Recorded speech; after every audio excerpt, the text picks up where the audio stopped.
भी आदमी ने, जिस भी बैड एलिमेंट कहूँगा मैं, गांव का माहौल बिगाड़ने का कोशिश करी है, ये घृणित काम किया है, उसकी हम घोर निंदा करते हैं। पता करवा लिया हमने सब। तो उनने 3 बंदों को आगे कर लिया, गांव के 3 बंदे जो मतलब 60 अबो हैं, 60 साल से ऊपर है, ताकि भाई बुजुर्गों के ऊपर कोई ऐसा कोई एलिगेशन ना लग सके। उनकी बड़ी सोची समझी चाल थी है, हम तो बड़ा डायरेक्टली बोल रहे हैं इनको। उनने क्या करा, सिविल कोर्ट नरवाना में सिविल सूट फाइल कर दिया कि जिसको स्टे किया था ये ग्रांट स्टैचू ना बने, यहाँ पे ना लगे ना।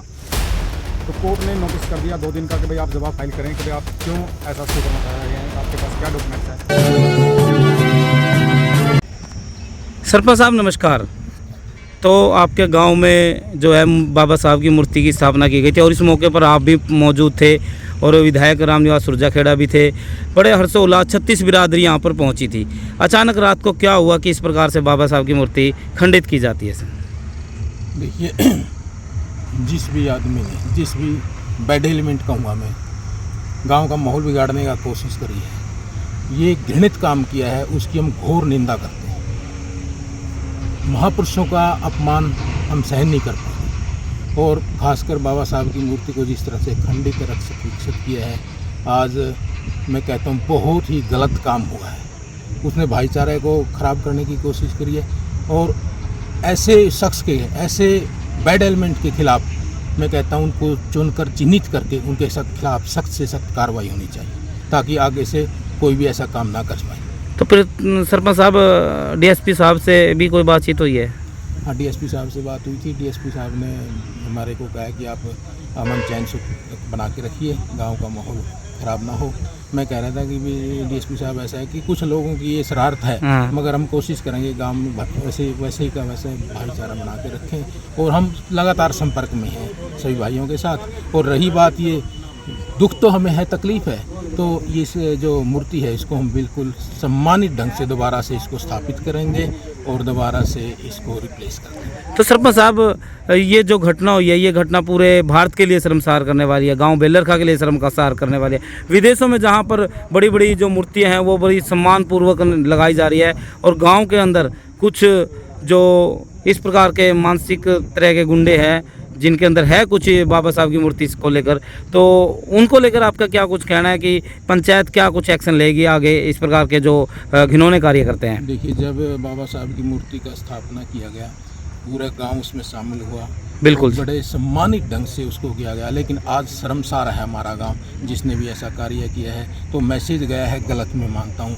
लेकिन फिर भी हम आपसे भी सभी से हाथ जोड़कर यही अपील करते हैं कि गांव का माहौल सौहार्दपूर्ण और पहले की तरह बना के रखें। जो भी इसमें प्रशासन की तरफ से जो भी होगा वो पूरा हम करेंगे, चाहे मूर्ति की दोबारा से स्थापना करने की बात हो और दूसरी लाइट की है, सीसीटीवी कैमरा है, वो भी यहाँ पर हम कोशिश करेंगे कि वहाँ पर लगाया जा सके।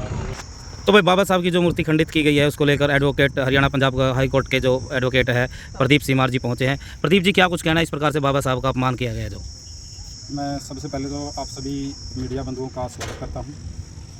आपको इस मुद्दे के बारे में पता चलते ही आप लोग, चंदीराम जी है जीसीएन से, आप हैं जी न्यूज़ नरवाना की तरफ से, आप सभी का स्वागत है। बड़े दुख की बात है, मतलब कि ये बड़े मेहनत, बड़े संघर्षों से ये हमने कार्रवाई यहाँ तक पहुँचाया था। और कुछ जातिवादी कह लो, उनको राजनीतिकवादी कह लो, हम भाई नेम बताएंगे कौन कौन है, इसके पीछे किनका हो सकता है। सबसे पहले तो मैं ये बताना चाहता हूँ कि शेड्यूल बड़ा टाइट था। हम रात 9:30 पौने 10 बजे के आसपास हम चंडीगढ़ से आके 10 खड़ी होती है, पता चला भाई ये कहानी होती है। यहाँ आकर देखा तो कुछ लोग आपस में शराब पी के आपस में हमला कर रहे थे, तो वो चिट्ठा सा ठीक बनता नहीं था। तो हमने सोचा कि सुबह जाकर हमने जो भी कानूनी कार्रवाई बनेगी, लीगली रूप से हम इसको परस्यू करेंगे और हम उनको, जिन्होंने ये घिनौनी हरकत करी है, हम उनको छोड़ेंगे भी नहीं। कभी उनको ये भ्रम हो कि भाई हमने ये कर दिया, उनको पता नहीं है। तो मैं इस बारे में थोड़ा सा बताना चाहूँगा कि ये बेस क्यों बना था, कैसे बना और ये आज तक ये आलम क्यों आया। अभी रिसेंटली 2023 में बाबा साहब डॉक्टर BR अम्बेडकर जी के स्टैचू के लिए पत्थर वगैरह लगाया, इसके लिए ग्रांट आए सरपंच के पास 3.5 लाख रुपये का। तो सरपंच साहब ने सभी के बीच में मुद्दा रखा कि भाई हम अम्बेडकर भवन में बाबा साहब का स्टैचू लगाएंगे और उसको लेकर हम ये पैसा जो आया हम ये लगाएंगे। जो स्टील की ग्रिल है, बड़ा अच्छा, मतलब फरमाइशी बड़ा अच्छा लगा। वैसे अर्थ फीलिंग पहले हो रखी थी, तो कुछ लोगों के पेट में दर्द हो गया उस टाइम, 2023 की बात है, लगभग अप्रैल मई की बात है, लास्ट ईयर। तो अब उनके पेट में दर्द होगा तो हम किसी के बारे में कुछ कह नहीं सकते ना, क्योंकि काम पंचायत का था, गवर्नमेंट ने ग्रांट दी है। वो प्रयास हमारे भी थे कि भाई यहाँ पे कोई ऐसा अच्छा अम्बेडकर भवन के नाम से बड़ा अच्छा एक फरमाइश बने, भवन बने, लाइब्रेरी बने, ताकि लोग, गांव के लोग अपने ये यहाँ पर इस जगह का सदुपयोग कर सके। सभी को ये लगे कि भाई हमारे बड़े बुजुर्गों ने संघर्ष किया था, ये ज़मीन मिली, ऐसे बड़े प्रयासों से ज़मीन मिली थी। तो उस टाइम पे कुछ 3-4 बंदे थे, एक जिनमें मुख्यतः नाम है, एक शुभम है, शुभम पुत्र राजकुमार है। तो गांव का ही लड़का है, नरवाना कोर्ट में, सिविल कोर्ट में प्रैक्टिस करता है वो। तो उसके सबसे पेट में दर्द ये हो पहले कि ये क्यों हम यहाँ पर बनने दें। तो वो डायरेक्ट खुद ना आगे आके हमें पता करवा लिया, हमने सब आ रही है। तो उनने 3 बंदों को आगे कर लिया, गांव के 3 बंदे जो मतलब 60 अबव हैं, 60 साल से ऊपर है, ताकि भाई बुजुर्गों के ऊपर कोई ऐसा कोई एलिगेशन ना लग सके। उनकी बड़ी सोची समझी चाल थी ये, हम तो बड़ा डायरेक्टली बोल रहे हैं इनको। उनने क्या करा, सिविल कोर्ट नरवाना में सिविल सूट फाइल कर दिया कि भाई जिसको स्टे किया जाए, ग्रांट स्टैचू ना बने, यहाँ पे ना लगे ना। तो कोर्ट ने नोटिस कर दिया 2 दिन का कि भाई आप जवाब फाइल करें कि भाई आप क्यों ऐसा स्टे करना चाह रहे हैं, आपके पास क्या डॉक्यूमेंट्स है।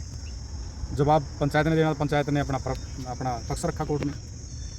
पक्ष रखने के बाद इनके पास कुछ ऐसा डॉक्यूमेंट था नहीं कि इन्होंने पली ये ली 3-4 बंदों ने। पहला नाम लेता हूँ मैं, एक है चंदी है, चंदी पुत्र दीताराम, गाँव बेलरखा से ये तीनों। ये एक राजकुमार है, पुत्र गंगाराम, और तीसरा है एक, शायद मेरे क्या नाम है उसका, ना इंदर सनोप सूटा। ये 3 बंदों के नाम से पिटीशन फाइल हुई है। नरवाना कोर्ट में ये डॉक्यूमेंट नहीं सबमिट कर पाए कि भाई इस पर स्टे किया जाए। कोर्ट ने मना कर दिया, भाई हम स्टे नहीं करेंगे, क्योंकि आपके पास ऐसा कोई डॉक्यूमेंट और सबूत नहीं है। इन्होंने पहले ये ली थी कि यहाँ पर 25 साल पहले कोई वो आया है, रेजुलेशन डाला है ग्राम पंचायत का कि पंचायत घर बनेगा यहाँ पर। तो इनके पास वो रेजुलेशन भी नहीं था। तो कोर्ट ने मना कर दिया, भाई हम इस पर स्टे नहीं देंगे। पूछा पंचायत से, फिर भाई आपके पास क्या है। पंचायत ने बताया कि यहाँ BDP और DDP पूरे प्रशासन ने आके एक रेजुलेशन दिया था। ये जोड़ की खाली ज़मीन थी, 25 यहाँ पर भर्ती करने के लिए, 4 दीवारी के लिए, मतलब ये ग्रांट वगैरह की भी बात हुई थी। और बहुत धन्यवाद मैं करता हूँ कि स्टेट गवर्नमेंट का और प्रशासन का, कि उन्होंने बहुत जल्दी ही हमारे कहने से, जैसे ये ग्रांट पास होता है, ये 21 लाख रुपये ग्रांट आया, 31 लाख रुपये, 51 लाख रुपये की भर्ती हुई, बड़ा अच्छे तरीके से भर्ती हुई है। उसके बाद क्या रहता है, ये ग्रांट सरपंच वाला है, सरपंच वाले पे स्टे के लिए गए, कोर्ट ने मना कर दिया कि आपके पास डॉक्यूमेंट सही नहीं है, इसलिए हम ये ग्रांट, ये डॉक्टर BR अम्बेडकर भवन के नाम से ही है, तो यहाँ पर भवन निर्माण ही होगा। तो इन बंदों को, 4 बंदों के पेट में दर्द था कि भाई हम इस पर स्टे करवाएं। अभी सिनारियो क्या है, स्टोरी में बड़ा अच्छा ट्विस्ट आया। हमें पता था कि क्या कर सकते हैं, ये जिन्होंने हरकत तो करेंगे ये कुछ ना कुछ। तो अभी हर एक गाँव में जो अच्छी फरमाइशी है या पंचायत घर है, वहाँ पर नेशनल फ्लैग लग रही है, राष्ट्रीय ध्वज है। यहाँ पे भी थोड़ा सा एक बार दिखाई, थोड़ा सा यहाँ पे नेशनल फ्लैग के लिए बनाई गई है ज़मीन, ये पिलर लगाया जाएगा और ये ऊपर बड़ा अच्छा नेशनल फ्लैग रहेगा, दिखने में भी बड़ा अच्छा रहेगा। तो इनको ये होगा कि भाई ना तो स्टे मिला हमारे को, और हमारी पिटीशन भी डिसमिस हो गई, और ज़मीन ये हमारे आपकी नहीं रही, क्योंकि जूठे कागज तो कहाँ कितने दिन चलेंगे नहीं, वो चले नहीं। उसके बाद फिर क्या रहा, भी ये जैसे ये बात आती है, इनको ये लगा कि भाई ये यहाँ तो है ना, ये गड़ हो जाएगा।